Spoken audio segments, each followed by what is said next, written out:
종합 스포츠 분석 토킹 채널입니다.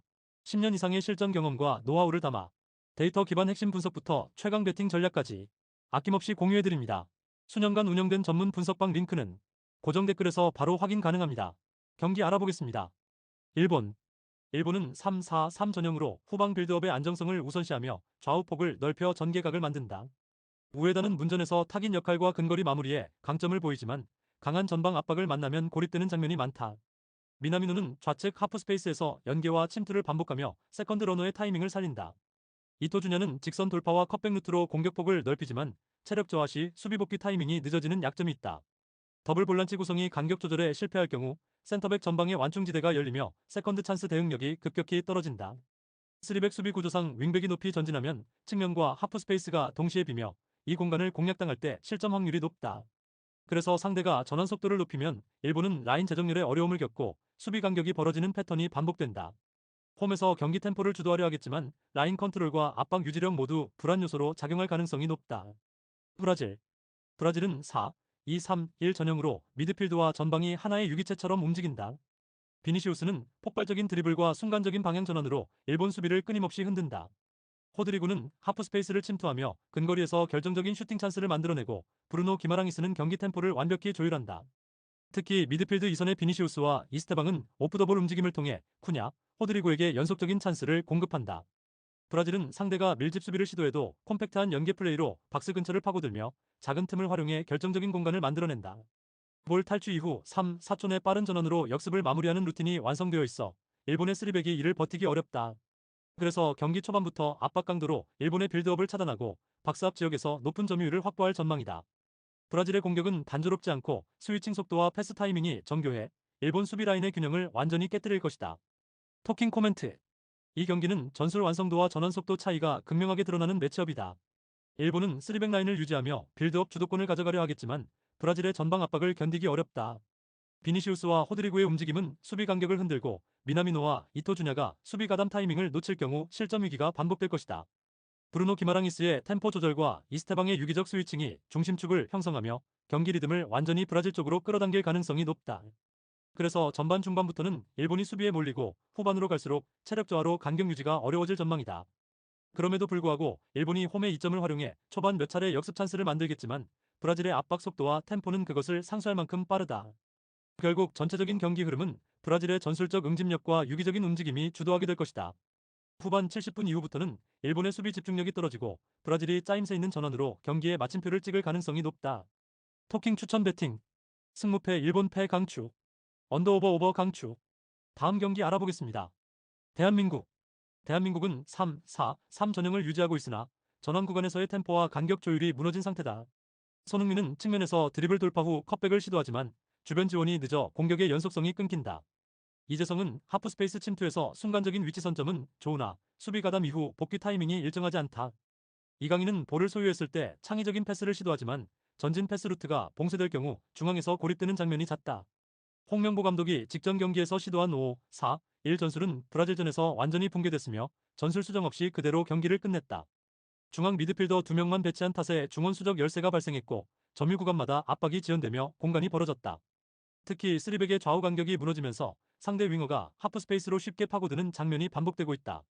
그래서 수비시 라인 유지와 간격 회복이 전혀 맞지 않아 박스 앞 지역에서 세컨드볼 대응이 무너지는 구조다.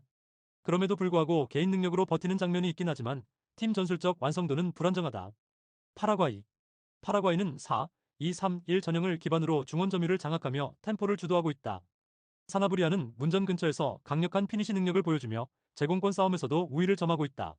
알미로는 오른쪽에서 전진성과 돌파 속도를 동시에 갖춘 자원으로 컷백과 슈팅 전환 능력이 날카롭다. 디에고 고메스는 이선에서 오프더볼 움직임이 활발하며 상대 수비 라인 사이로 침투해 결정적인 타이밍을 만든다. 그리고 곤잘레스는 좌우 전환 패스로 하프 스페이스를 열어주는 역할을 수행하며 공격 밸런스를 잡아준다. 직전 일본전에서 2골을 기록하며 전방 전개 루트가 완성형으로 가까워졌고 4명의 공격 자원이 모두 유기적으로 연동된다. 또한 이선 라인에서 알미론과 디에고 고메스가 전환 후 빠르게 수비 라인 뒤로 파고들며 세컨드 찬스까지 이어가는 장면이 많다. 그래서 한국의 불안정한 3백 라인에 대한 압박과 타이밍 싸움에서 명확한 우위를 점할 가능성이 높다. 무엇보다 중원 숫자 싸움에서 4-2-3-1 구조가 3-4-3보다 유리하게 작용해 경기 내내 점유와 주도권을 가져올 것이다. 토킹 코멘트. 이 경기는 구조적 밸런스와 템포 유지력에서 명확히 파라과이가 우위에 있다. 한국은 브라질전 이후 전술적 대안을 찾지 못했고 수비 전환 타이밍이 여전히 느리다. 홍명보 감독은 전술적 유연성이 떨어져 실시간 수정이 어렵고 선수 개개인의 역량에만 의존하는 양상이 반복된다. 반면 파라과이는 이선 라인 간의 간격 유지와 패스 연결 타이밍이 정교하며 하프 스페이스 진입 루트가 다양하다. 그래서 전방사인 공격 조합이 지속적으로 수비 라인을 흔들면서 골문을 위협할 것이다. 한국의 쓰리백 구조는 전환 속도에서 밀리며 특히 측면 수비의 간격 붕괴가 파라과이의 주된 공략 대상이 될 것이다. 그럼에도 불구하고 한국이 세트피스 한두 장면으로 균형을 노릴 수 있지만 흐름 전체는 파라과이 쪽으로 기울 가능성이 높다. 결국 체력, 전술 밸런스, 공격 완성도 모두 파라과이가 앞서며 실리적인 운영으로 경기 흐름을 지배할 것이다. 토킹 추천 배팅. 승무패 대한민국 패 강추. 언더오버 오버 강추. 다음 경기 알아보겠습니다. 에스토니아. 에스토니아는 4-2-3-1 전형을 사용하며 라인을 촘촘히 유지한 상태에서 공격 전개 속도를 높이는 팀이다. 사피네는 전방에서 볼을 등지고 받는 움직임이 능숙하며 세컨드 찬스를 연결하는 결정적인 역할을 맡고 있다. 카이트는 좌우 폭을 넓히며 측면 돌파와 크로스 타이밍을 주도하고 공격의 방향 전환 시 템포를 유연하게 바꾼다. 팔루메츠는 중원에서 볼 순환의 중심 역할을 하며 하프 스페이스 침투 타이밍이 매우 정확하다. 특히 에스토니아는 공수 간격이 좁게 형성되어 있어 압박 전환 시 빠르게 블록을 형성할 수 있다. 양쪽 풀백이 높은 위치까지 전진하면서도 수비 전환 시 빠른 복귀를 통해 공간을 최소화한다. 이런 구조는 상대의 측면 수적 약점을 효과적으로 공략할 수 있는 이상적인 형태다. 그래서 공격 시에는 이선 침투와 측면 오버래핑이 동시에 이루어지며 경기의 폭과 리듬을 모두 확보할 수 있다. 결국 에스토니아는 안정적인 라인 유지와 빠른 역습 연결을 바탕으로 경기 주도권을 잡을 가능성이 높다. 몰도바. 몰도바는 3-4-3 전형을 유지하지만 윙백이 공격에 치중될 때 측면 공간이 쉽게 열리는 문제가 있다. 니콜라이스쿠는 전방에서 제공권 경합과 움직임은 활발하지만 전진 패스가 원활하지 않으면 고립되는 경향이 있다. 포스톨라키는 하프라인 부근에서 볼 배급을 시도하지만 압박을 받으면 패스의 정확도가 떨어진다. 요니타는 측면 돌파는 활발하나 수비 전환이 느려 오버래핑을 허용하는 장면이 많다. 특히 수비 시 윙백과 센터백 간격이 벌어지며 측면에서 2대1 상황을 자주 허용하는 것이 치명적인 약점이다. 중원에서도 압박 전환 속도가 느려 상대의 빠른 역습에 쉽게 흔들리는 모습을 보인다. 그래서 하프 스페이스 커버가 원활하지 않고 상대가 박스로 접근할 때 세컨드볼 대처가 늦다. 몰도바의 쓰리백은 제공권은 강하지만 공간 커버와 템포 대응에서는 불안정하다. 토킹 코멘트. 이 경기는 측면 수적 균형과 라인 간격 관리가 승부의 핵심이 될 것이다. 에스토니아는 양쪽 풀백과 윙포워드가 동시에 전진하면서 측면에서 2대1 구도를 만들어낼 것이다. 그래서 몰도바의 윙백이 하프라인 위로 전진할 경우 뒷공간을 활용한 침투 루트가 쉽게 열린다. 특히 사피넨의 포스트 플레이 이후 이선 침투가 이어지는 루트는 몰도바의 쓰리백을 직접적으로 위협할 가능성이 크다. 팔루메츠는 중원에서 볼을 빠르게 전진시키며 전방 압박을 유도하고 상대 라인의 균형을 무너뜨릴 것이다. 몰도바는 중원 압박에서 밀리며 수비 전환 시 라인 유지가 무너지는 약점을 보일 가능성이 높다. 그럼에도 불구하고 몰도바가 세트피스로 한두 번의 기회를 얻을 수 있지만 지속적인 공격 전개는 어렵다. 에스토니아는 하프 스페이스와 측면의 폭을 모두 활용하며 템포를 조절해 경기를 자신들의 리듬으로 끌고 갈 것이다. 그래서 경기 초반부터 몰도바의 수비 블록을 흔들고 후반으로 갈수록 공간 활용폭이 넓어질 것이다. 결국 에스토니아의 촘촘한 간격 유지와 측면 수적 우위가 승부의 결정적 요인이 될 것이다. 공격 템포, 라인 밸런스, 전환 효율 세 요소에서 모두 에스토니아가 한 수 위다. 토킹 추천 배팅. 승무패 에스토니아 승강추. 언더오버 오버 추천. 다음 경기 알아보겠습니다. 노르웨이. 포메이션은 4-3-3이며 라인을 높게 유지하며 전방 압박과 세컨드볼 회수에 강점을 보인다. 폴란드는 문전에서 폭발적인 가속력으로 공간을 벌리며 박스 안에서 반박자 빠른 슈팅 타이밍으로 상대 수비를 무너뜨린다. 웨데가르드는 중앙에서 템포를 조율하며 하프 스페이스로의 침투 타이밍을 정교하게 조정한다. 좌우 전환 시 패스의 각도와 속도가 예리해 공격 루트가 쉽게 막히지 않는다. 슈엘데르프는 왼쪽 측면에서 컷인 후 중거리 슈팅을 시도하며 이선에서의 공격 연계까지 완성도 높게 수행한다. 노르웨이는 전개 속도가 빠르며 압박 후 즉시 전환하는 공격 구조가 정교하다. 특히 코너킥 상황에서는 니어, 포스트로 달려들며 헤더로 잘라먹는 루틴이 매우 세밀하게 짜여 있다. 폴란드가 페이크 동선을 만들면 웨데가르드가 시선을 빼앗고 슈엘데르프가 중간 지점에서 잘라먹는 장면이 자주 연출된다. 이 세트피스 루틴 하나만으로도 경기의 흐름을 결정짓는 위협적인 무기가 된다. 그래서 전반 초반부터 세트피스 득점 가능성이 매우 높다. 뉴질랜드. 포메이션은 4-3-3이며 블록을 내리고 버티는 수비를 지향한다. 우드는 제공권에서는 강점을 보이지만 연계 속도와 압박 회피 능력이 떨어진다. 저스트는 공중볼 경합에서는 강하지만 측면 커버와 뒷공간 대응이 늦다. 렌달은 좌우 커버는 활발하나 공격 전환 시 볼을 오래 끌어 흐름이 자주 끊긴다. 전체적으로 롱볼 위주의 단순한 전개 패턴이며 중원에서의 세컨드볼 회수율이 낮다. 특히 세트피스 수비 시니어 포스트 대응이 불안하며 리바운드 상황에서 마킹 스위치가 느리다. 결국 세트피스와 압박 구간 모두 노르웨이에 밀릴 수밖에 없는 구조다. 후반으로 갈수록 체력 저하가 뚜렷해 라인 유지가 어렵고 세컨드볼 대응에서도 빈틈이 발생한다. 토킹 코멘트. 이 경기는 전술 완성도와 피지컬 밸런스의 격차가 경기의 흐름을 결정짓는 매치업이다. 노르웨이는 초반부터 강한 압박과 빠른 전환으로 점유율을 확보하고 웨데가르드가 템포를 조율하며 공격의 리듬을 잡는다. 뉴질랜드는 롱볼로 압박을 피하려 하지만 하프라인 부근에서 볼이 끊기며 역습의 출발점을 내주는 장면이 반복될 것이다. 특히 코너킥 시니어 포스트를 향한 헤더루트는 이미 완성형 전술로 오늘 경기에서도 득점 기대값이 매우 높다. 홀란드의 폭발력과 웨데가르드의 전환 조율, 그리고 슈엘데루프의 컷인 공격이 합쳐질 때 경기 템포는 완전히 노르웨이 쪽으로 쏠릴 것이다. 뉴질랜드는 후반 체력 저하 국면에서 압박 강도가 떨어지고 세트피스 수비 집중력까지 무너질 가능성이 크다. 그래서 경기 전반의 리듬과 후반의 결정력 모두 노르웨이가 주도할 것으로 보인다. 토킹 추천 배팅. 승무패 노르웨이 승 강추. 언더오버 오버 강추. 다음 경기 알아보겠습니다. 카타르. 카타르는 4-2-3-1 전형으로 라인을 세우며 중원을 장악해 공격 템포를 주도하는 전형적인 볼 점유형 팀이다. 알 만나이는 전형적인 박스투박스 타입으로 수비 라인과 공격 라인 사이를 유연하게 오가며 전개 리듬을 조율한다. 그는 후방 빌드업에 가담한 뒤 빠르게 전진해 에드밀슨 주니어에게 결정적인 패스를 공급하는 역할을 수행한다. 에드밀슨 주니어는 폭발적인 가속력과 박스 안마무리 감각을 동시에 갖춘 자원으로 알만나이와의 연계에서 완성도가 높다. 아피프는 이선에서 폭넓은 움직임으로 볼을 받아내며 컷신과 패스 타이밍을 조절해 공격 템포를 끌어올린다. 알만나이, 아피프, 에드밀슨 주니어의 삼각형 전개는 카타르의 공격 핵심 루트로 자리 잡고 있다. 중원 압박 이후 빠른 전환으로 상대 수비 간격을 무너뜨리며 하프 스페이스를 활용한 공격 루트가 완성되어 있다. 특히 알만나이의 볼 간수와 전환 패스 능력은 경기 전체의 리듬을 안정시키는 중심축이다. UAE는 4-4-2 전형으로 라인을 세우며 전통적인 투톱 중심의 직접적인 공격 루트를 선호한다. 카이유 카네두는 기술적 완성도가 높지만 압박이 강한 중원 구도에서는 볼 터치가 길어지는 약점을 보인다. 수아일은 속도를 이용해 측면을 파고들지만 연계 플레이에서 완성도가 떨어져 결정적인 찬스로 이어지지 못하는 경우가 잦다. 알 가사니는 피지컬이 뛰어나지만 빌드업에 적극 가담하지 않아 전개 속도가 끊기는 패턴이 자주 발생한다. 특히 중원 라인은 압박 저항력이 떨어지고 박스투박스 전환형 팀을 상대로 간격 조율이 불안한 편이다. 그 결과 상대가 하프라인 근처에서 템포를 주도하면 수비 블록이 깊어지며 중원과 수비간 공간이 벌어진다. 이 약점은 바로 알만나이의 활동 범위와 완벽하게 맞물려 카타르에게 유리한 전술 구도를 만든다. 프리뷰. 이 경기는 명확한 전술 상성과 중원 리듬의 싸움이다. 카타르는 알만나이를 중심으로 후방 빌드업과 전방 전개를 유기적으로 연결하며 경기의 템포를 조율할 것이다. 에드밀슨 주니어는 최전방에서 하프 스페이스로 이동해 알만나이의 전진 패스를 받아내며 결정적인 찬스를 만드는 그림이 예상된다. 아피프는 좌우 전환 속도를 높이며 UAE의 포백 간격을 벌리고 세컨드볼 회수 후 빠른 전진으로 템포를 이어갈 것이다. 반면 UAE는 압박 강도가 높을 경우 후방 빌드업이 흔들리며 전개 속도가 떨어지는 단점이 여실히 드러날 가능성이 높다. 카타르는 중원 압박을 통해 UAE의 전진 패스를 차단하고 빠른 방향 전환으로 공격 루트를 다양화할 것이다.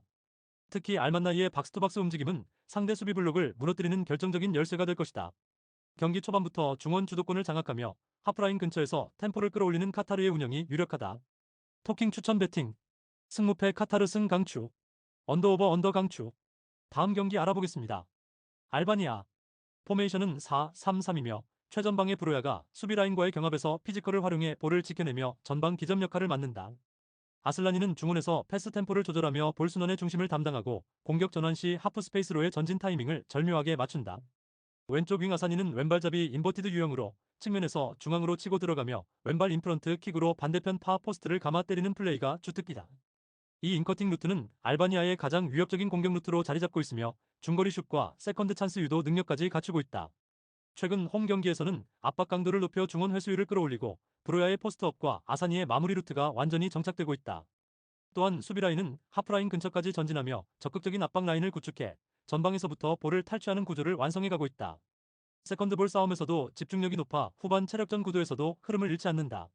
요르단.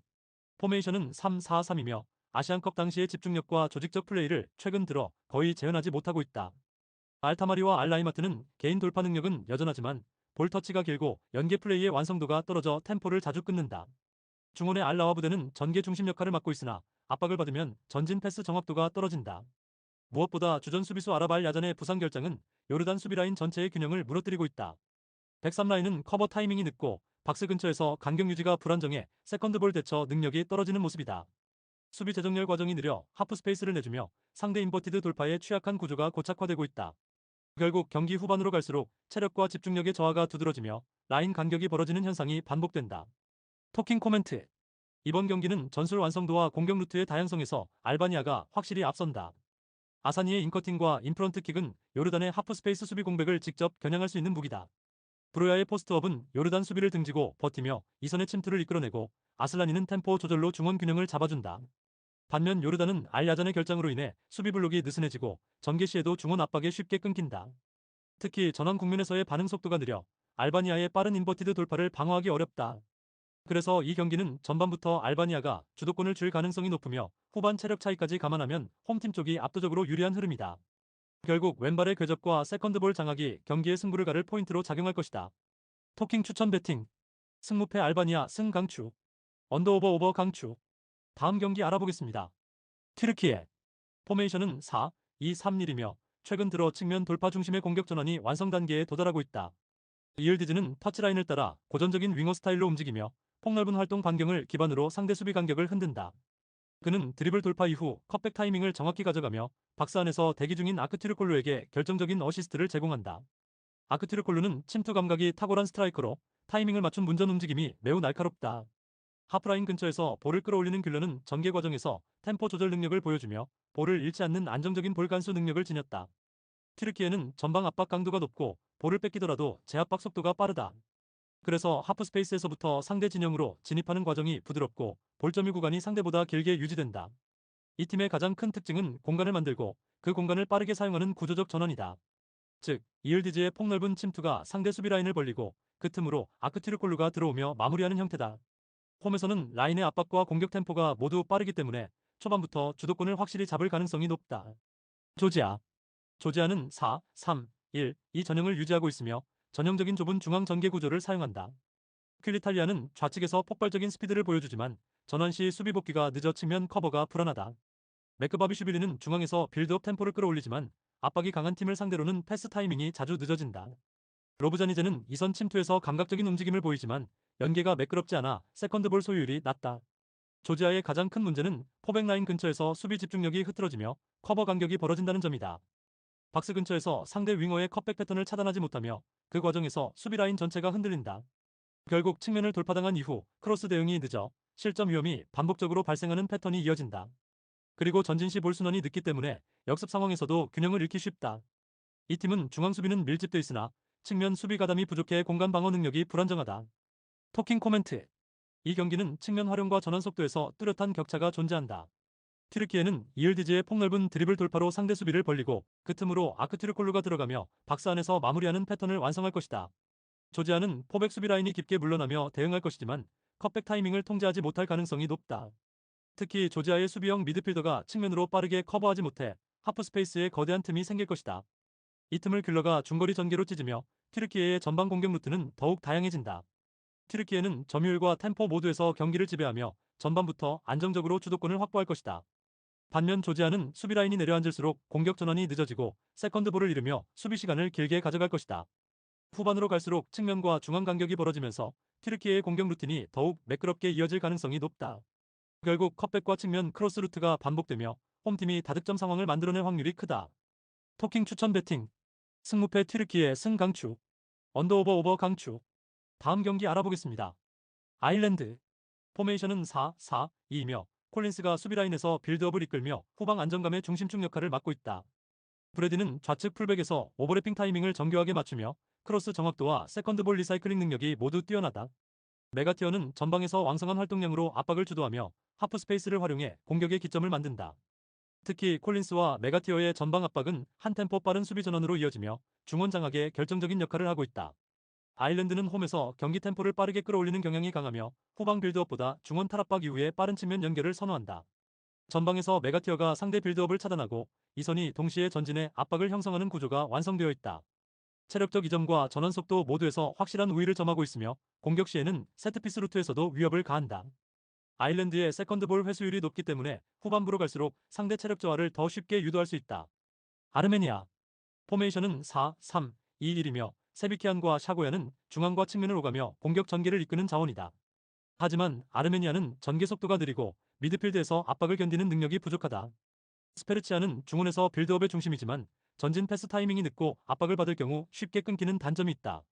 게다가 이번 경기는 동유럽의 아르메니아에서 서유럽 끝자락 아일랜드까지의 장거리 이동이 불가피했다. 비행시간만 6시간 이상으로 선수들의 피로 누적은 전반부터 경기 집중력 저하로 이어질 가능성이 높다. 장거리 원정으로 인한 회복시간 부족은 아르메니아 선수들의 압박 대응과 움직임의 반템포 늦어지는 원인이 될 것이다. 수비 라인은 하프라인 근처에서 간격이 쉽게 벌어지고 후방 커버 타이밍이 느려 빠른 템포 공격에 취약하다. 토킹 코멘트. 이 경기는 전술적 완성도보다 체력과 압박 강도의 차이가 경기 결과를 좌우할 가능성이 높다. 아일랜드는 홈에 2점을 안고 전방 압박을 강하게 시도할 것이며 콜린스의 안정된 후방 빌드업이 전방 연결을 매끄럽게 만들어줄 것이다. 메가티어는 상대 빌드업의 첫 패스를 차단하며 템포를 조절하고 브레디는 측면에서 크로스 타이밍을 맞춰 찬스를 창출할 것이다.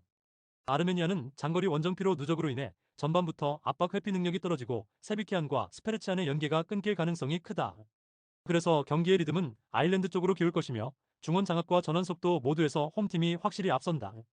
후반으로 갈수록 체력 격차는 더 벌어지고 아일랜드의 세컨드볼 회수율이 높아지며 경기 주도권이 완전히 넘어갈 것이다. 토킹 추천 배팅. 승무패 아일랜드 승 강추. 언더오버 언더 강추. 다음 경기 알아보겠습니다. 안도라. 안도라는 4-4-2 전형으로 수비 라인을 촘촘히 세우며 낮은 위치에서 블록을 형성한다. 로드리고 타피아는 중원에서 볼순환을 담당하지만 압박이 강해질 경우 전진 패스가 막히며 템포가 쉽게 끊긴다. 발레스는 전방에서 세컨드볼 압박을 시도하지만 공격 전환 시 타이밍이 늦어 역습 효율이 떨어진다. 가르시아는 후방에서 롱패스를 통해 빠른 전개를 노리지만 정교함이 부족해 공격 연결이 부드럽지 못하다. 문제는 중앙 수비 라인이다. 센터백 조합이 신체 조건에서 밀려 제공권 싸움에서 불리한 구도를 반복한다. 그래서 세트피스나 크로스 상황이 많아질수록 공중전에서 밀리며 페널티 박스 내에서 실점 위험이 높아진다. 특히 하이볼 대처 과정에서 위치 선정이 늦고 세컨드볼 회수율도 낮다. 결국 수비 집중력이 흔들리는 후반 구간에서 공중전이 반복되면 리스크는 커질 수밖에 없다. 세르비아. 세르비아는 3-1-4-2 전형을 사용하며 전방의 미트로비치를 중심으로 한 포스트 플레이 전개를 핵심 무기로 삼는다. 미트로비치는 제공권과 타점에서 리그 최고 수준의 강점을 지니고 있으며 페널티 박스 안에서 헤더 득점 루트를 다양하게 만들어낸다. 테르지치는 좌측에서 오버래핑을 반복하며 날카로운 크로스를 올려 미트로비치의 머리를 정확히 겨냥한다. 루키치는 중원에서 볼을 전진시킨 뒤 좌우 윙백과 연계해 크로스 각도를 다양화한다. 세르비아의 공격 구조는 크로스 포스트 플레이 세컨드 찬스로 이어지는 입체적 형태다. 이 과정에서 하프 스페이스를 이용한 루키치의 침투는 상대 수비를 분산시키는 역할을 한다. 또한 세트피스 상황에서는 미트로비치가 1차 타점으로 루키치가 2차 마무리로 이어가는 전형적인 세르비아식 루틴이 가동된다. 결국 제공권 우위와 박스 안의 공중점유율이 안도라 수비를 압박하며 경기의 무게 중심을 전방으로 끌어올릴 것이다. 토킹 코멘트. 이 경기는 명확한 높이 싸움의 구도다. 세르비아는 미트로비치를 중심으로 한 공중전 전술을 가동하며 크로스 볼륨을 극대화할 것이다. 안도라는 라인을 낮추고 버티기를 시도하겠지만 중앙 센터백 라인이 신체 조건에서 밀리기 때문에 박스 안 대처가 쉽지 않다. 특히 세르비아의 좌우 풀백이 크로스를 반복적으로 시도하면 안도라의 수비 간격은 점차 벌어질 것이다. 루키치가 하프라인 근처에서 패스 템포를 올리고 도중에 미트로비치가 하프 스페이스로 빠져들며 타점 싸움을 유도할 가능성이 높다. 이때 미트로비치가 직접 득점하거나 세컨드 찬스를 루키치가 마무리하는 장면이 자주 만들어질 전망이다. 반면 안도라는 역습 루트가 단조롭고 전방 연결고리가 약해 공격 점유율을 유지하기 어렵다. 그래서 세르비아가 볼 점유율과 공중전 점유율을 모두 장악하며 경기를 주도할 것이다. 안도라가 후반까지 버티더라도 높이와 제공권 싸움에서 계속 밀리면 결국 균형은 무너질 수밖에 없다. 결국 전술적 완성도, 피지컬, 세트피스 루틴까지 세르비아가 완전히 우위를 점하는 구도다. 토킹 추천 배팅. 승무패 안도라 패 강추. 언더오버 오버 추천. 다음 경기 알아보겠습니다. 라트비아. 라트비아는 5-3-1-1 전형으로 수비 안정에 초점을 맞추며 라인을 깊게 내리는 팀이다. 레그자는 최전방에서 압박보다는 세컨드볼 연결에 집중하고 하프라인 아래서 팀의 전개를 기다린다. 이카우니에크스는 수비 가담 비율이 높고 볼 탈취 이후 빠르게 전환을 시도하지만 패스 정확도가 떨어진다. 바르슬라반스는 좌측에서 수비 가담과 커버 범위가 넓지만 빠른 템포의 역습 대응에는 한계가 있다. 라트비아는 파이브백으로 수비폭을 넓히려 하지만 중앙 간격 조정이 느려 하프 스페이스 커버가 늦는다. 특히 전환 상황에서 삼선 간격이 벌어지는 순간 앵커 위치가 비면서 상대 미드필더의 침투에 노출된다. 후방 빌드업 구간에서도 볼 처리 속도가 느려 압박 강도가 높은 팀을 상대로는 실수가 잦다. 그래서 장시간 수비로 버티는 형태를 택하지만 점유가 낮아 경기 주도권을 가져가기는 어렵다. 잉글랜드. 잉글랜드는 4-4-2 전형을 기반으로 하되 갤러거를 중심으로 한 전술적 스윙 패턴이 핵심이다. 갤러거는 중앙에서 좌우로 공을 전환하며 상대 블록을 옆으로 흔들어 포켓 공간을 만들어낸다. 이 공간이 형성되는 순간 케인과 사카가 번갈아 포켓으로 침투해 결정적인 슈팅 찬스를 만든다. 케인은 최전방에서 등지는 움직임으로 볼을 받아내며 이선 침투를 위한 리턴 타이밍을 정확히 맞춘다. 사카는 오른쪽 하프 스페이스에서 드리블 후 안쪽으로 파고들며 빠른 템포의 컷백 연결을 주도한다. 측면 풀백의 오버래핑 타이밍도 절묘해 사이드에서 수비 라인을 늘려 중앙 진입 루트를 열어낸다. 공격 전개는 일정한 리듬으로 진행되며 세 번째 패스에서 수비를 찢는 전형적인 잉글랜드식 전원 플레이가 중심이다. 갤러거의 패스 스윙과 케인의 연계, 사카의 돌파는 이 경기에서도 핵심 패턴이 될 가능성이 크다. 토킹 코멘트. 잉글랜드는 점유 기반의 스윙 전환과 포켓 침투를 통해 경기 초반부터 주도권을 잡을 것이다. 갤러거의 좌우 전환 패스가 라트비아의 파이브백을 좌우로 흔들며 간격을 벌릴 것이고 이때 생긴 공간으로 케인과 사카가 침투하며 박스 근처에서 결정적인 찬스를 만들어낼 것이다. 라트비아는 블록 수비를 유지하려 하겠지만 90분 동안 동일한 집중력을 유지하기 어렵다. 잉글랜드의 공격 템포는 점점 빨라지고 후반으로 갈수록 라트비아의 체력 소모가 심화될 것이다. 그래서 잉글랜드의 전환 타이밍이 맞춰지는 순간 골문 근처에서 순도 높은 결정 장면이 반복될 전망이다. 라트비아가 한두 번 역습을 시도할 수는 있겠지만 세컨드볼 회수율이 낮아 지속적인 위협으로 이어지긴 어렵다. 결국 갤러거가 만들어낸 공간과 케인의 피니시 감각이 경기 흐름을 완전히 통제할 가능성이 높다. 토킹 추천 배팅. 승무패 라트비아 패 강추. 언더오버 오버 강추. 다음 경기 알아보겠습니다. 스페인. 포메이션은 4-3-3이며 빌드업 안정성과 전환 속도의 정교함이 공존하는 구조다. 예레미 피노는 우측 측면에서 1대1 돌파와 크로스 타이밍을 자유자재로 조절하며 상대 수비를 단독으로 흔드는 아이솔레이션 전술의 중심이다. 그의 볼 컨트롤과 순간 가속은 좁은 공간에서도 위협적이며 컷백 루트를 통해 공격의 활로를 연다. 오야르사발은 좌측 하프 스페이스에서 폭넓은 움직임으로 패스 루트를 만들어내며 필요시 중앙으로 이동해 전방 압박의 연결고리가 된다. 미켈 메리노는 경기 상황에 따라 펄스9처럼 전진 배치되어 중원에서 전방까지 유기적으로 연결하는 변칙적인 움직임을 구사한다. 이러한 전술적 변화는 상대 수비 라인을 분리시키며 박스 근처에서 결정적인 공간을 창출한다. 스페인은 짧은 패스 네트워크를 통해 경기의 템포를 완전히 장악하고 상대를 하프라인 아래로 몰아넣는 점유 중심 전술을 구사한다. 후방 빌드업 시에는 센터백 간격을 넓히고 미드필더 라인을 끌어올려 중원 점유율을 극대화한다. 결국 스페인은 단순히 점유율만 높이는 것이 아니라 템포와 변화를 동시에 조율하며 경기를 지배한다. 불가리아. 포메이션은 4-2-3-1이며 중앙 수비 밸런스가 쉽게 무너지는 불안한 구조다. 니콜로프는 전방 압박 시 체력 소모가 빠르고 경기 후반으로 갈수록 수비 집중력이 떨어진다. 페트코프는 중원에서 볼 배급을 담당하지만 스페인의 빠른 전환 템포에 대응하기엔 전술적 유연성이 부족하다. 크라이프는 공격 전환 시 침투 움직임이 활발하지만 라인 간격이 벌어지면 고립되는 경우가 잦다. 불가리아는 수비 시 라인을 지나치게 낮추기 때문에 세컨드볼 회수율이 낮고 스페인의 2차 전개를 막기 어렵다. 특히 예레미 피노의 측면 아이솔레이션 상황에서 헬프 커버가 늦으면 우측 라인이 반복적으로 붕괴될 가능성이 크다. 전술적으로 블록 수비를 시도하더라도 스페인의 짧은 패스 템포를 버티기에는 한계가 명확하다. 토킹 코멘트. 이 경기는 전술 완성도와 선수 간 전환 이해도에서 스페인이 절대적인 우위를 점하고 있다. 스페인은 예레미 피노의 측면 돌파와 미켈 메리노의 전진 배치라는 두 축을 중심으로 전개를 완성한다. 반면 불가리아는 포백 간 간격이 일정하지 않아 빠른 전환 공격을 막아내기 어렵다. 오야르사발의 하프 스페이스 움직임이 불가리아의 밸런스를 흔들며 중원에서의 템포 주도권은 완전히 스페인 쪽으로 기울 전망이다. 전반 중반 이후부터 스페인은 경기 속도를 끌어올리고 불가리아를 하프라인 아래로 몰아넣는 구도가 만들어질 것이다. 후반으로 갈수록 체력과 전술적 이해도 차이가 더욱 커지며 불가리아는 라인 유지조차 힘겨운 흐름으로 이어질 가능성이 높다. 결국 이 경기는 스페인의 변칙 전술과 유연한 전환 구조가 경기 전체를 지배하는 흐름으로 귀결될 것이다. 토킹 추천 배팅. 승무패 스페인 승강추. 언더오버 오버 추천. 다음 경기 알아보겠습니다. 포르투갈. 포메이션은 4-2-3-1이며 점유율 기반의 전술 완성도가 유럽 정상급이다. 호날두는 여전히 박스 안에서의 위치 감각이 뛰어나며 반박자 빠른 슈팅 타이밍으로 득점을 만들어낸다. 특히 세컨드볼 상황에서 방향 전환 후 슈팅으로 연결하는 능력이 탁월해 상대 수비가 라인을 내릴수록 효율이 높아진다.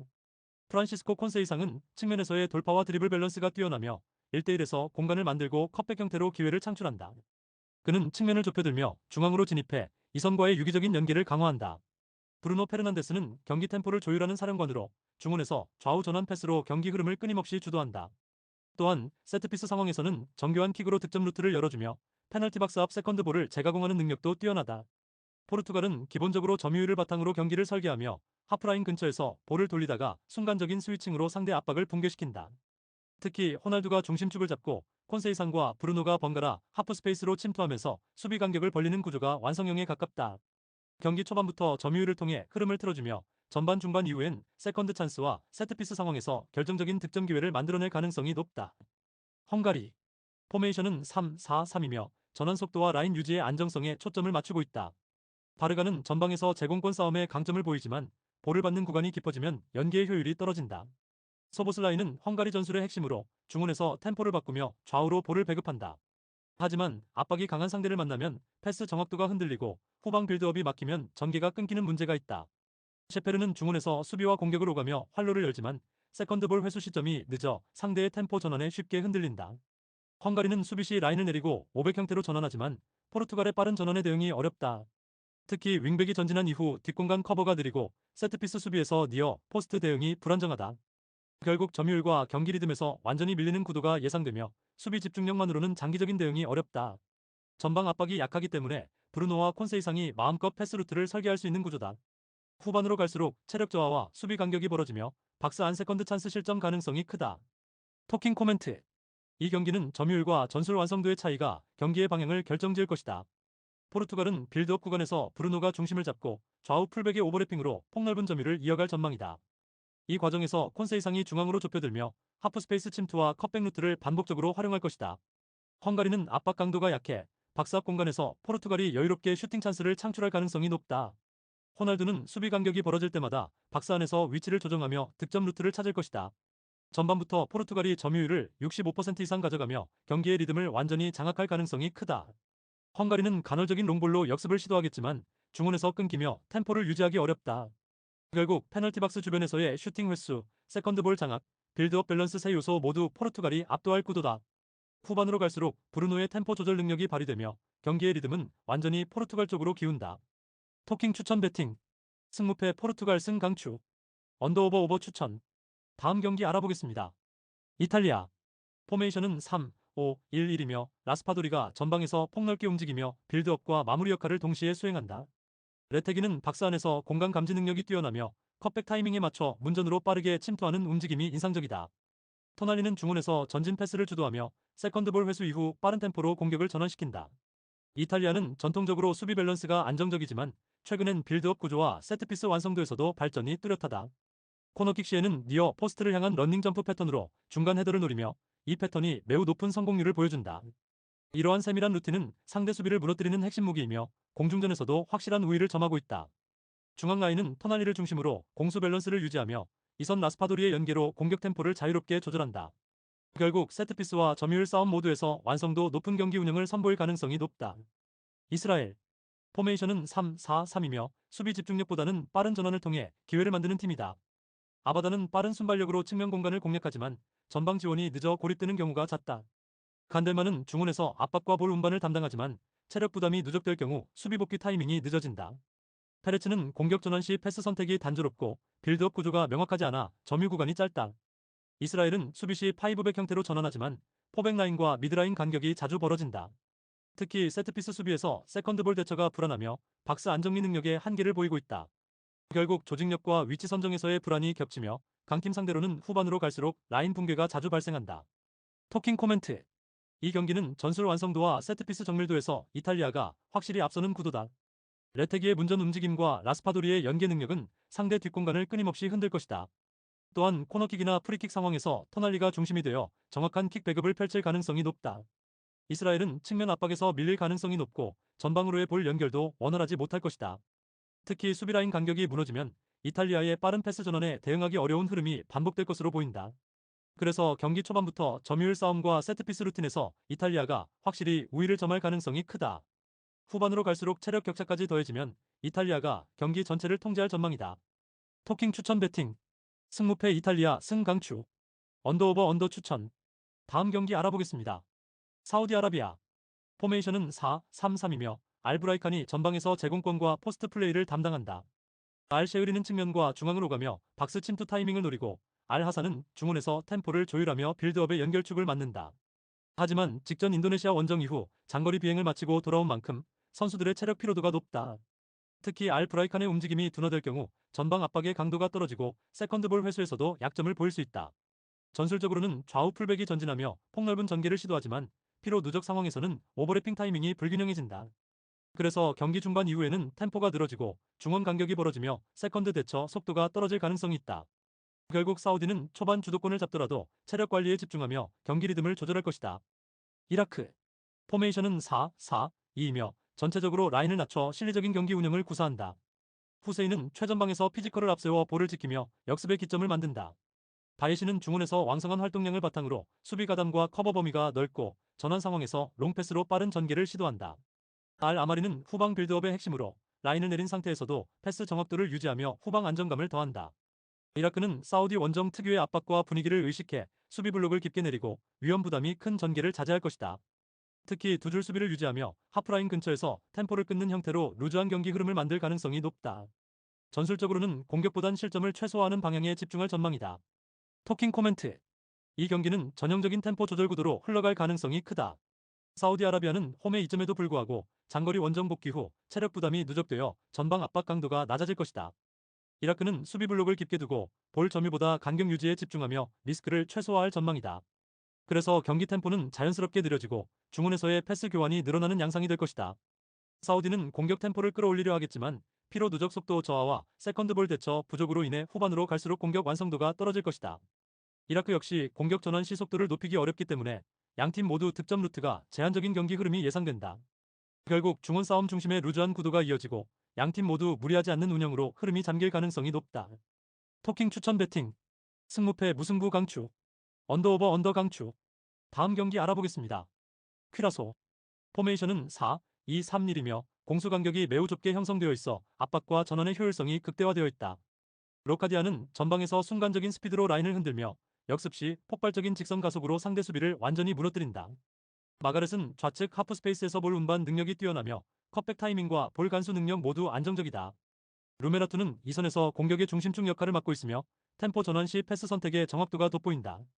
특히 퀴라소는 전방 압박 후 볼 탈취 직후 세컨드 러너가 빠르게 침투하는 구조로 역습 전개를 완성한다. 하프라인 근처에서부터 템포를 조절하며 상대의 압박을 흘려내는 플레이가 인상적이다. 또한 수비 시에는 4-4-1-1 형태로 전환해 미드블록을 형성하며 압박 라인의 간격이 거의 무너지지 않는다. 이처럼 라인 밸런스가 탄탄하기 때문에 짧은 거리 패스로도 빠른 역습을 시도할 수 있다. 최근 자메이카를 상대로 보여준 높은 템포의 전환력과 결정력은 퀴라소 전술 완성도의 상징이다. 이번 경기에서도 로카디아를 축으로 한 빠른 카운터 전개가 주요 무기가 될 가능성이 높다. 트리니다드 토바고. 포메이션은 4-4-2이며 두 줄 수비를 기본으로 하지만 라인 간격이 자주 벌어지는 약점이 있다. 가르시아는 폭넓게 움직이며 측면 돌파를 시도하지만 크로스 정확도가 낮아 세컨드 찬스가 연결되지 않는다. 몰리노는 중앙에서 패스 템포를 조절하지만 수비 압박이 강해질 경우 볼 간수가 흔들린다. 램퍼사드는 전방에서 압박을 가하지만 후방 지원이 늦어 공격이 단절되는 경우가 많다. 특히 트리니다드 토바고의 수비 라인은 속도 대응이 느려 역습 전개에 취약한 모습을 반복적으로 드러낸다. 수비 전환 시 풀백 간격이 벌어지고 하프 스페이스 커버가 느려 상대의 침투를 제어하지 못한다. 그 결과 후방 빌드업 과정에서 압박 해제가 원활하지 않으며 잦은 롱볼 의존도가 발생한다.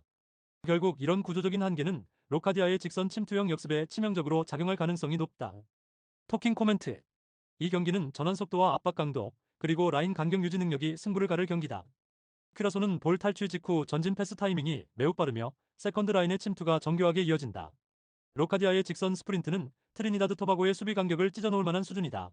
마가렛이 하프라인 근처에서 방향 전환을 주도하면 루메라투가 곧바로 볼을 전진시켜 공격 전환을 완성한다. 트리니다드 토바고는 압박 강도가 낮아 전방 압박 대응이 늦고 후방에서 라인 리셋 타이밍이 불안정하다. 그래서 퀴라소가 중원에서 압박을 유도하고 역습 전개로 돌파하는 패턴이 반복될 가능성이 높다. 특히 양쪽 풀백의 전진 타이밍이 정교하게 맞물리며 측면 폭을 넓혀 공격 루트를 다양하게 만든다. 후반으로 갈수록 퀴라소의 체력 유지력과 전환 속도가 더욱 두드러질 가능성이 크다. 반면 트리니다드 토바고는 수비 라인이 점차 내려앉으며 박스 근처에서 크로스 수비에 집중해야 한다. 그럼에도 불구하고 퀴라소의 공격 템포는 쉽게 끊기지 않을 것이며 경기 흐름 전체를 자신들의 리듬으로 가져갈 전망이다. 압박 전환 침투 세 요소 모두 퀴라소가 한 단계 위의 완성도를 보인다. 토킹 추천 배팅. 승무패 퀴라소 승 강추. 언더오버 오버 추천. 다음 경기 알아보겠습니다. 자메이카. 자메이카는 1-4-1 전형을 바탕으로 속도와 공간 활용 능력에 강점을 지닌 팀이다. 브라운은 오른쪽 풀백 포지션에서 왕성한 활동량으로 공격 빌드업의 시발점 역할을 하며 오버래핑 타이밍이 정교하다. 그레이는 폭발적인 가속력을 바탕으로 하프 스페이스를 파고드는 돌파가 뛰어나며 순간적인 방향 전환으로 수비 라인을 흔든다. 러셀은 중원에서 템포를 조율하며 후방 빌드업과 전방 전환 모두에 적극적으로 관여한다. 이들의 삼각 전개 루트는 자메이카의 공격 핵심이다. 특히 그레이와 러셀이 박스 안쪽으로 동시에 침투할 때 상대 수비는 라인 정리를 잃고 혼란스러워진다. 전방에서의 압박 회복 속도도 빠르며 두 번째 볼 상황에서 세컨드 볼을 선점해 빠르게 재공격으로 이어간다. 자메이카의 가장 큰 무기는 스피드와 전환 속도다. 경기 후반 체력전 구간에서도 순간 폭발력을 유지할 수 있는 자원들이 다수 포진되어 있다. 이 때문에 상대가 체력적으로 지칠 때 공격 효율이 오히려 더 높아진다. 버뮤다. 버뮤다는 4-1-4-1 전형을 가동하며 수비 블록 중심의 구조를 유지한다. 파핏, 윌리엄스는 중앙에서 전개를 시도하지만 압박이 강한 팀을 상대로는 볼 간수가 불안하다. 루이스는 좌측에서 크로스를 공급하지만 전개 속도가 느려 상대의 압박에 쉽게 막힌다. 클레먼스는 피지컬은 좋지만 세컨드 볼 반응 속도가 느려 후방 빌드업이 자주 끊기는 모습이다. 수비 시 미드필더와 수비라인 간격이 일정하지 않아 하프 스페이스 진입을 허용하는 장면이 자주 발생한다. 이로 인해 상대의 빠른 돌파나 컷백 상황에 반복적으로 흔들린다. 또한 후반으로 갈수록 압박 강도가 급격히 떨어지며 라인 유지가 느슨해진다. 체력 소모가 누적되면 수비 뒷공간을 커버하기 어렵고 자메이카의 빠른 공격수들을 따라가기 힘든 구조다. 프리뷰. 이 경기는 전환 속도와 체력 유지력의 싸움이다. 자메이카는 초반부터 측면 폭을 넓히며 브라운의 오버래핑을 통해 하프 스페이스를 적극적으로 공략할 것이다. 그레이와 러셀은 중앙, 측면을 넘나들며 템포를 끌어올리고 박스 근처에서 반복적인 침투로 상대 수비를 흔든다. 전반에는 버뮤다의 수비 블록이 비교적 단단하겠지만 시간이 흐를수록 압박 강도가 떨어지며 자메이카의 공격 효율이 높아질 전망이다. 후반으로 갈수록 자메이카의 순간 스피드가 빛을 발하고 버뮤다는 세컨드볼 싸움에서도 밀릴 가능성이 크다. 특히 러셀의 중원 장악과 그레이의 침투 타이밍이 맞물릴 경우 결정적인 찬스가 반복적으로 만들어질 것이다. 결국 경기 후반부 피로 누적이 쌓인 버뮤다가 자메이카의 빠른 템포 전환을 견디지 못하고 라인이 무너질 가능성이 높다. 토킹 추천 배팅. 승무패 자메이카 승 강추. 언더오버 오버 강추. 다음 경기 알아보겠습니다. 푸에르토리코. 포메이션은 4-2-3-1이며 홈에서는 라인을 낮춰 블록 중심의 수비로 버티는 운영을 시도한다. 안토네티는 좌측 측면에서 폭넓게 움직이지만 압박에 직면하면 볼 보호 능력이 떨어진다. 리베라는 중원에서 볼 배급을 담당하지만 아르헨티나의 강한 압박 앞에서는 전개 루트가 끊기기 쉽다. 에체바리아는 공격 전개에서 중심축 역할을 맡으나 측면 지원 타이밍이 늦어 단독 플레이 비중이 높다. 포백 라인은 하프 스페이스 커버가 느려 상대 침투에 노출되는 장면이 많고 제공권 경합에서도 약세를 보인다. 그래서 전반부터 수비 라인의 균열이 반복될 가능성이 높으며 홈의 이점도 제한적으로 작용할 수 있다. 아르헨티나. 포메이션은 4-3-3이며 데폴로 셀소파레스의 미드필드 라인이 경기 전체를 통제한다. 데폴은 템포 조절과 전환 타이밍의 중심이며 로셀소는 하프라인 부근에서 짧은 패스로 리듬을 만든다. 파레스는 중원 후방에서 빌드업의 시발점 역할을 맡으며 압박이 들어올 때도 안정적인 탈압진을 보여준다. 알마다는 좁은 지역에서도 빠른 패턴 플레이를 구사하며 훌리안 알바레즈는 방향 전환과 골 결정력이 압도적이다. 좌우 풀백이 적극적으로 올라서며 하프 스페이스를 파고들기 때문에 상대 수비는 라인 정렬에 어려움을 겪는다. 전술 밸런스, 경기 템포, 볼 점유율 모두 아르헨티나가 확실히 앞선다. 토킹 코멘트. 이 경기는 전형적인 전력 차이 매치업이다. 아르헨티나는 전반부터 압박 강도를 높이며 푸에르토리코의 빌드업을 초반부터 차단할 것이다. 데폴이 중심이 된 미드필드 압박이 상대 전진 루트를 완전히 묶고 셀소의 짧은 전개로 점유율을 끌어올릴 가능성이 높다. 반면 푸에르토리코는 수비 블록을 깊게 두겠지만 중원 간격이 넓어 전환 과정에서 쉽게 공간을 내줄 것이다. 아르헨티나는 하프 스페이스 공략과 측면 오버래핑을 섞으며 경기 주도권을 확실히 잡을 전망이다. 특히 후반 체력 저하 구간에서 푸에르토리코의 수비 간격이 무너지면 알바레즈의 침투 플레이가 결정적인 골로 이어질 가능성이 높다. 결국 전술 체력 기술의 모든 면에서 아르헨티나가 경기 흐름을 끝까지 통제할 것으로 예상된다. 토킹 추천 배팅. 승무패 푸에르토리코 패 강추. 언더오버 오버 추천. 다음 경기 알아보겠습니다. 콜롬비아. 포메이션은 4-3-3이며 하메스 로드리게스는 여전히 미드필드 중심축에서 전환 템포를 조율한다. 그의 인프런트 프리킥은 구속과 정확도가 모두 살아있으며 페널티 박스 근처에서 얻는 파울마다 득점 위협을 만든다. 루이스 디아스는 왼쪽 측면에서 폭발적인 가속으로 상대 풀백을 제치고 컷백 루트와 중앙 돌파를 번갈아 시도한다. 캄파즈는 중원에서 볼 순환과 이선 연계에 관여하며 하메스와 번갈아 전진해 압박 분산을 유도한다. 수비진은 라인 컨트롤이 견고하고 역습 전환 시 수비 복귀 속도도 빠르다. 그래서 콜롬비아는 점유율과 템포를 모두 장악하면서 경기 전체의 리듬을 주도한다. 홈에서는 초반부터 강한 전방 압박으로 상대 빌드업을 끊고 세트피스로 경기 흐름을 일찍 잡는다. 결국 콜롬비아는 전반 중반 이후부터 경기 주도권을 완전히 가져갈 가능성이 높다. 캐나다 포메이션은 4-4-2로 유지되지만 라인 간격 유지가 불안하고 전방 압박의 일관성이 떨어진다. 올루아세이는 왕성한 활동량을 보이지만 마무리에서 정확도가 부족해 찬스를 살리지 못한다. 아메드는 볼터치가 불안해 중원 압박을 받을 때 쉽게 볼을 잃는다. 에우스타키오는 빌드업 전개의 중심이나 커버 범위가 좁아 하프 스페이스 대응이 늦어진다. 측면 수비는 간격이 벌어져 디아스의 돌파 루트에 계속 노출될 가능성이 높다. 최근 호주전 패배에서도 세컨드볼 대응과 압박 복귀가 느려 실점으로 이어졌다. 그래서 이번 경기에서도 캐나다는 전술적 안정감에서 완전히 밀릴 것으로 예상된다. 토킹 코멘트. 이 경기는 전술 완성도와 세트피스 정확도의 차이가 결과를 가를 가능성이 높다. 콜롬비아는 하메스를 중심으로 전환 템포를 끌어올리며 디아스의 돌파와 연계 플레이로 공간을 열어간다. 캄파즈는 하프스페이스 점유를 통해 상대의 압박 간격을 넓히고 공격 템포를 유연하게 조절한다. 반면 캐나다는 탈압박 루트가 단조롭고 중원 압박 시 라인이 쉽게 벌어진다. 콜롬비아는 이런 구조적 약점을 이용해 전반부터 점유와 세트피스로 리듬을 잡을 것이다.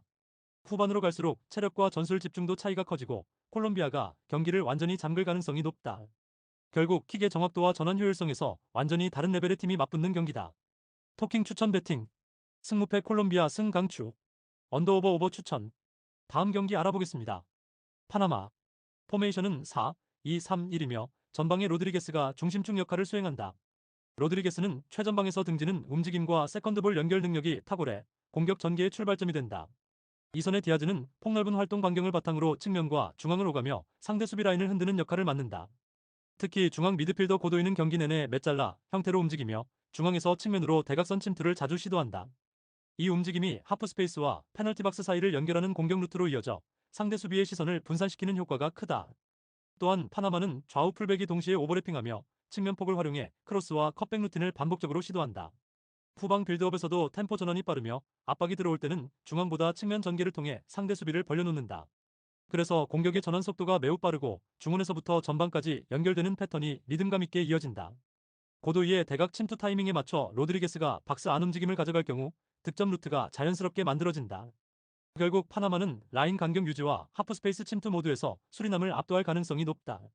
수리남 포메이션은 5-3-2이며 수비 중심의 운영을 기반으로 라인을 내리고 실리적인 전개를 시도한다. 커크는 최전방에서 압박보단 볼 배급에 집중하며 주비타나는 전원 상황에서 공격의 연결고리를 담당한다. 케네스는 좌우 전환 능력이 있지만 상대의 강한 압박 속에 패스 선택이 다소 늦어지는 단점이 있다. 수리남은 파이브백 구조를 통해 중앙 밀집도를 높이지만 하프 스페이스 대응 속도가 느려 측면 침투에 자주 흔들린다. 특히 박스 근처에서 풀백과 센터백 사이 간격이 벌어지는 약점이 있어 컷백이나 이선 침투에 취약하다. 이로 인해 상대의 대각 침투나 중앙, 측면 연계 공격에 대응하기 어렵고 세컨드볼 커버에서도 집중력 저하가 자주 나타난다. 수비 라인이 깊게 내려가면 공격 전환이 느려지며 커크와 주비타나의 전방 지원도 제한된다. 결국 공격보다 수비 유지에 초점을 맞출 수밖에 없는 구조다. 토킹 코멘트. 이 경기는 전형적인 공격 대 수비 구도로 흘러갈 가능성이 높다. 파나마는 중앙 미드필더 고도이의 대각 침투 움직임을 중심으로 하프 스페이스를 적극적으로 활용하며 공격의 흐름을 주도할 것이다. 로드리게스는 박스 안에서 타이밍을 맞춘 움직임으로 상대 수비를 끌어내고 이선의 디아즈는 세컨드 찬스 창출에 집중할 전망이다. 반면 수리남은 파이브백 구조로 수비를 단단히 구성하겠지만 측면 간격이 벌어지는 약점을 파나마의 공격 패턴이 정조준할 것이다. 특히 고도이의 대각 침투 타이밍에 수리남의 윙백이 대응하지 못하면 전방 로드리게스에게 크로스 혹은 컷백 루트가 쉽게 열릴 가능성이 크다. 그래서 경기 주도권은 자연스럽게 파나마가 줄 것이며 상대는 라인을 내리고 버티는 시간이 길어질 것이다. 후반으로 갈수록 수리남의 체력이 떨어지고 하프 스페이스 커버가 느려지면서 실점 확률이 더 높아질 것으로 보인다. 결국 템포 유지력과 공격 완성도에서 한 수 위의 파나마가 경기 전체를 통제할 가능성이 높다. 토킹 추천 배팅. 승무패 파나마 승 강추. 언더오버 오버 강추. 다음 경기 알아보겠습니다. 미국. 미국은 4-2-3-1 전형을 가동하며 중원에서 템포를 조율한다. 루나는 측면에서 인버티드 드리블로 안쪽을 파고들며 짧은 패스와 2대1 연계로 박스 근처에서 찬스를 만든다. 아게망은 최전방에서 오프더볼 움직임으로 수비 라인을 흔들고 빠른 턴 동작으로 슈팅 각도를 확보한다. 드라 토레는 후방 빌드업과 중원 연결의 축으로 좌우 밸런스를 맞추는 패스 능력이 탁월하다. 하지만 라인을 높게 유지하는 특성상 역습 전환 상황에서 뒷공간 노출이 자주 발생한다. 그래서 강한 압박을 받는 경기에서는 전진 패스 루트가 막히며 템포가 끊기기 쉬운 구조를 보인다. 그럼에도 불구하고 홈에서는 점유율과 세컨드볼 회수율이 안정적으로 유지되며 전반 주도권을 잡는 경우가 많다. 특히 루나와 드라, 토레의 연계는 측면에서 중앙으로 이어지는 전개 속도를 높이며 전반 주도 흐름을 만들어낸다. 호주. 호주는 5-4-1 전술을 단단히 형성해 상대의 점유를 유도한 뒤 역습 타이밍에 집중한다. 수비 블록이 낮게 형성되지만 압박 타이밍이 매우 정확하고 수비 라인 간격이 좁다. 핵심은 크루스티치의 킬 패스로 수비에서 공격으로 넘어가는 순간 박스 뒷공간을 단번에 공략한다. 그의 날카로운 전진 패스는 육상 선수급 속도를 자랑하는 보일과 맥칼페에게 연결되며 결정적인 1대1 찬스를 만든다. 보일은 폭발적인 스피드로 상대 풀백을 제치고 컷백 타이밍을 잡고 맥칼페는 세컨드 라인에서 완벽한 침투 타이밍으로 박스 진입을 시도한다. 그래서 호주는 점유율을 내주더라도 효율적인 역습 한 방으로 경기 흐름을 바꿀 수 있다. 다만 포백 전환 타이밍이 느린 구간에서 세컨드 볼 커버가 불안해 전반 실점 가능성은 존재한다. 그래도 후반 체력 유지력과 전환 효율성에서는 여전히 강점을 보인다. 토킹 코멘트. 이 경기는 점유율을 앞세운 미국과 역습 완성도가 높은 호주의 명확한 전술 상성이 맞붙는 흐름이다. 미국은 홈 이점을 기반으로 전반부터 중원 점유를 장악하며 루나와 드라, 토레의 연계로 측면, 중앙 전개를 주도할 가능성이 높다. 하지만 호주는 수비 블록을 깊게 형성한 뒤 크루스티치의 롱 패스로 빠른 전환 공격을 시도할 것이며 이는 미국 수비 뒷공간을 겨냥한다. 특히 보일과 맥칼페의 빠른 침투는 미국 수비가 전진 압박을 시도할 때마다 위협적인 카운터 찬스를 만들어낼 수 있다. 그럼에도 불구하고 미국은 홈에서 경기 템포를 유지하며 세컨드볼 회수와 전방 압박의 강도로 주도권을 잡을 가능성이 높다. 전반에는 미국이 주도하되 후반에는 호주의 역습이 간헐적으로 위험한 장면을 만들어낼 수 있다. 결국 경기 전체의 균형은 유지되겠지만 결정력과 홈 에너지를 감안하면 미국이 근소하게 웃을 가능성이 크다. 토킹 추천 배팅. 승무패 미국 승강추. 언더오버 오버 추천. 다음 경기 알아보겠습니다. 엘살바도르. 포메이션은 4-1-4-1이며 빠른 전환과 직선적인 침투를 중심으로 한 공격 패턴이 특징이다. 마우리시우는 폭발적인 가속력으로 상대 수비 라인을 찢는 라인 브레이커형 공격수다. 그는 수비수의 시야 밖에서 움직이며 한 박자 빠른 타이밍으로 뒷공간을 공략하는 능력이 탁월하다. 엘리케즈는 전방에서 볼을 끌며 타이밍을 조절하는 플레이메이커로 박스 근처에서 마우리시우와의 짧은 연계 플레이로 찬스를 만들어낸다. 오르티즈는 중원에서의 전환 능력이 뛰어나며 공격과 수비의 템포를 동시에 조율하는 역할을 맡는다. 엘살바도르는 볼을 뺏긴 직후에도 빠른 압박으로 세컨드 볼을 회수하며 전환 속도를 극대화한다.